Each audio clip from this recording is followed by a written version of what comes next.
রবিবার ঝড় বৃষ্টির মধ্যে বড় দুর্ঘটনার হাত থেকে অল্পেতে রক্ষা পেল সোনামুড়ার রবীন্দ্রনগর অরমারা মাদ্রাসার শিক্ষার্থীরা। মুষলধারে বৃষ্টির মধ্যে এদিন মাদ্রাসার ভেতরেই ছিলেন আবাসিক ছাত্রীরা। তখনই মাদ্রাসার টিনের চালে আগুন ছিটকে পড়ে উচ্চ ক্ষমতা সম্পন্ন 33 কেভি বিদ্যুতের লাইন থেকে। আগুনের ফুলকি পড়ে আহত হয় 8 জন ছাত্রী। মাদ্রাসার শিক্ষক এবং প্রতিবেশীরা দ্রুত তাদেরকে উদ্ধার করে হাসপাতালে নিয়ে যায়। ঘটনার পর মাদ্রাসার উপর থেকে 33 কেভি বিদ্যুৎ লাইন অন্যত্র সরানোর দাবি তুলেছেন শিক্ষক সহ অভিভাবক মহল। মহিলা মাদ্রাসার এখানে অধিকাংশ মেয়েরা এখানে মা বাপ নাই, এই সমস্ত মেয়েরা এখানে পড়ে, আর মা বাপ আছে, এরকম মেয়েরা আছে। তো আমাদের মাদ্রাসার উপর দিয়া এসটি লাইনটা গেছে। এসটি লাইনটা আজকে বৃষ্টির কারণে মানে এসটি লাইনটা তারে তারে মনে হয় পোস্টের মধ্যে লাগছে, লাগার পরে কারেন্ট পাস করছে, এরকম একটা বিষয়।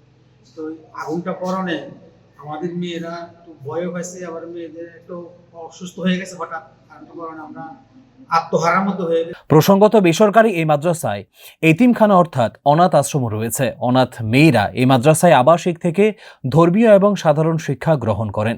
উচ্চ ক্ষমতা সম্পন্ন বিদ্যুতের লাইন টিনের চালের ওপর ছিঁড়ে পড়লে এদিন বড়সড় দুর্ঘটনার আশঙ্কা ছিল বলে দাবি স্থানীয়দের। Bureau report, news now.